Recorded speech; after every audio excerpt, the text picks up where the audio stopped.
नमस्कार, मैं हूं कायनात खान। आप देख रहे हैं social TV prime time bulletin. Bhagalpur के सुल्तानगंज के घोरघट पुल का उद्घाटन मुख्यमंत्री नीतीश कुमार, उप मुख्यमंत्री तारकिशोर प्रसाद, पथ निर्माण मंत्री नितिन नवीन, सम्राट चौधरी के साथ जदयू के राष्ट्रीय अध्यक्ष ललन सिंह के द्वारा उद्घाटन किया गया। 2006 से ही यह पुल बड़ी गाड़ियों के लिए बंद हो गया था, जिससे भागलपुर से पटना जाने के लिए बड़ी गाड़ियों को खगड़िया होकर जाना पड़ता था। वहीं छोटी गाड़ियों का आवागमन बेली ब्रिज के द्वारा चल रहा था। पुल का निर्माण 11.16 करोड़ की लागत से किया गया है, जिसका विधिवत उद्घाटन मुख्यमंत्री के द्वारा किया गया। 2006 से ही पुल बंद होने के बाद से व्यावसायिक वाहनों को लंबी दूरी तय कर पटना की ओर जाना हो रहा था, लेकिन पुल के बन जाने के बाद व्यावसायिक वाहनों को सहूलियत मिल गई है। वहीं पुल के बनने से आम लोगों में खुशी की लहर दौड़ पड़ी है। अब घोरघट पुल चालू हो जाने से बड़े वाहनों के लिए पटना की दूरी 71 किलोमीटर कम तय करना पड़ेगा। भारत के प्रथम स्वतंत्रता सेनानी महान विद्रोही तिलका मांझी मुर्मू का जन्म सन 11 फरवरी 1750 को बिहार के भागलपुर जिला के सुल्तानगंज प्रखंड के तिलकपुर गांव में संथाल परिवार में हुआ था। बाबा तिलका मांझी मुर्मू ने ब्रिटिश सरकार को दांतों तले चना चबाने पर मजबूर कर दिया था। आज तिलका मांझी चौक पर उनके जन्म दिवस पर तिलका मांझी आदिवासी सुसार बैसी भागलपुर संस्थान के द्वारा संस्थान के सभी कार्यकर्ताओं द्वारा उन्हें श्रद्धा सुमन पुष्प अर्पित कर दीप प्रज्वलन किया गया। साथ ही लोगों ने अपने संबोधन में उनके वीरता पर प्रकाश डाला। कई संथाल परिवार ने अपनी तीर कमान की भी पूजा की। साथ ही संथाल युवा युवती ने नृत्य की प्रस्तुति दी। वहीं राष्ट्रीय शिल्पकार महासंघ अनुसूचित जाति अनुसूचित जनजाति अत्याचार निरोधक संस्थान आदिवासी उलगुलान संस्थान के कार्यकर्ताओं ने भी तिलका मांझी के स्टैचू पर एवं शहीद स्थल पर कई लोगों ने पुष्पांजलि व माल्यार्पण कर कार्यक्रम की शोभा बढ़ाई। इस कार्यक्रम में बंगाल, झारखंड, गोड्डा, मुंगेर, कटिहार, पूर्णिया, किशनगंज, बांका से भी लोग आए थे। तिलका मांझी के जन्म दिवस कार्यक्रम पर प्रोफेसर विलक्षण रविदास, राजेश हेम्ब्रम, पलटन हेम्ब्रम, सुखदेव किस्कू, अजय मरांडी, मोतीलाल हेम्ब्रम, पीटर बेसारी, बाबूराम बास्की, महेंद्र कोल, माला हेम्ब्रम, बादल किस्कू के अलावे सैकड़ों कार्यकर्ता मौजूद थे।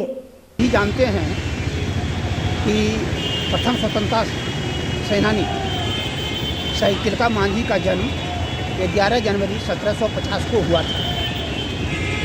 उस हिसाब से आज उनकी 272वीं जयंती है।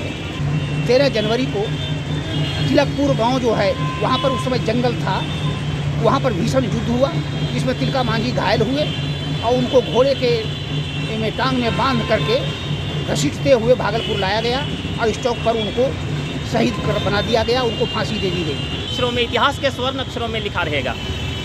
आज खुशी की बात यह भी है कि भागलपुर तिलका मांझी विश्वविद्यालय में संथाली भाषा की पढ़ाई के बारे में हम लोग पहल किए हुए हैं। ये सुसर बैसी और इनका जो 1992 में ये भागलपुर विश्वविद्यालय का नाम तिलका मांझी भी रखा गया। वहीं दूसरी ओर तिलका मांझी भागलपुर विश्वविद्यालय के प्रशासनिक भवन में तिलका मांझी के 273वां जयंती समारोह धूमधाम के साथ मनाया गया। विश्वविद्यालय के अधिकारियों ने सबसे पहले तिलका मांझी की प्रतिमा पर माल्यार्पण और पुष्पांजलि कर उन्हें नमन किया। उसके बाद दीप जलाकर और केक काटकर जयंती समारोह की विधिवत शुरुआत की गई। कार्यक्रम के दौरान registrar doctor Niranjan Prasad Yadav, CCDC Ram प्रवेश सिंह, डॉक्टर रतन मंडल, अंबेडकर विचार विभाग के विभागाध्यक्ष प्रोफेसर विलक्षण रविदास के अलावे बड़ी संख्या में विश्वविद्यालय कर्मी मौजूद थे। कार्यक्रम की शुरुआत कुलगीत से हुई। उसके बाद वक्ताओं ने अमर सेनानी तिलका मांझी के व्यक्तित्व और कृतित्व पर प्रकाश डालते हुए कहा कि तिलका मांझी 1857 का विद्रोह करने वाले अंग जनपद के पहले वीर सपूत थे, जिनके नक्शे कदम पर चलकर बड़ी संख्या में क्रांतिकारियों ने देश को आज़ाद कराने में अपनी अहम भूमिका निभाई है। जैसा कि आप लोग जानते हैं, ये हम लोग के लिए बहुत सौभाग्य की बात है और हम लोग का विश्वविद्यालय तिलका मांझी जी के नाम पे है, तिलका मांझी भागलपुर विश्वविद्यालय।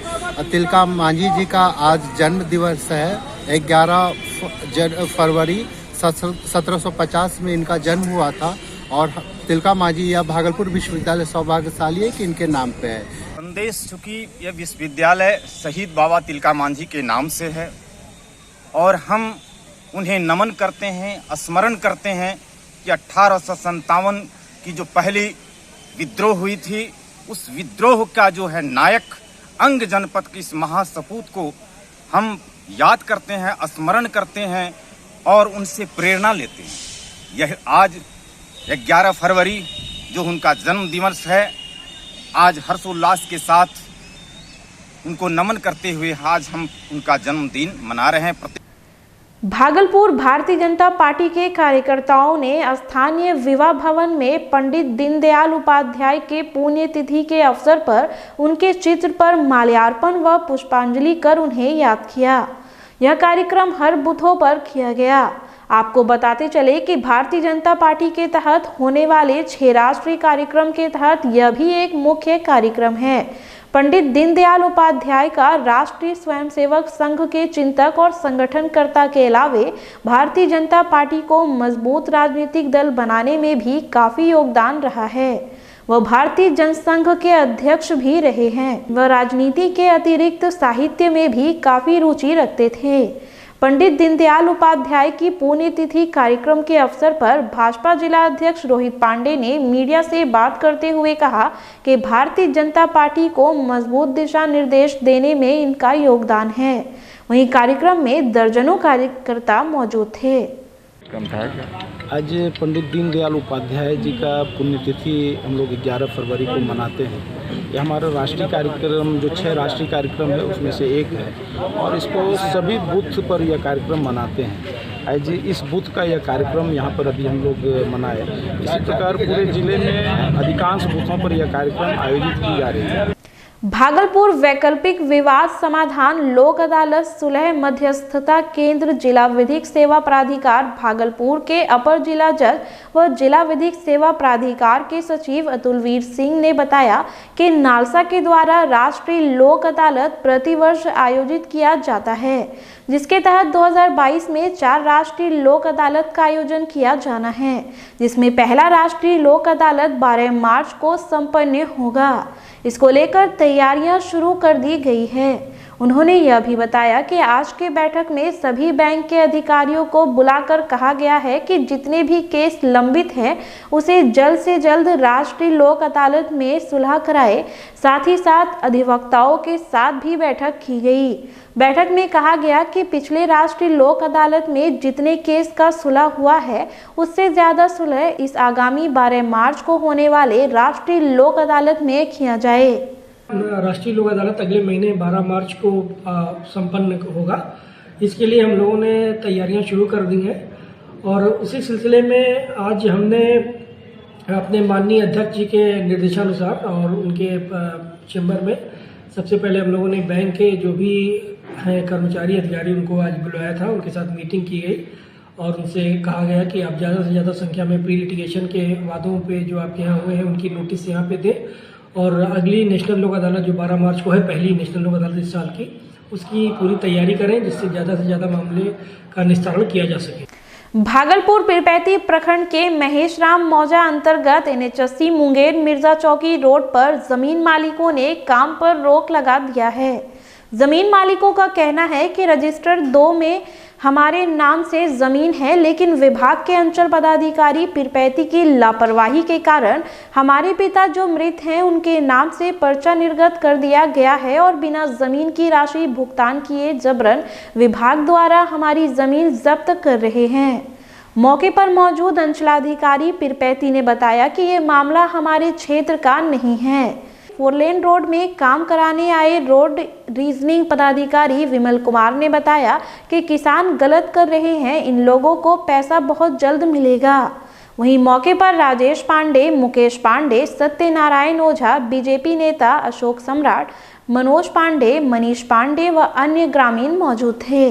जी असमर्थ है भागलपुर दिल्ली आने जाने में, लेकिन 2019 में कागज जमा करने के बाद उसका भी रिसीविंग है, अभी भी रिसीविंग किया है। उसके बाद परमानेंट नहीं हुआ और हमारे खेत में गाड़ी चल गई। नहीं, अभी काम बातचीत चल रही है जी। किसानों से बातचीत चल रही है जी। हम जो है काम भी चलेगा, हमारा पेमेंट भी होगा सबका जी। काम भी होगा। फिलहाल खबरों में इतना ही। अब मुझे दीजिए इजाजत। नमस्कार।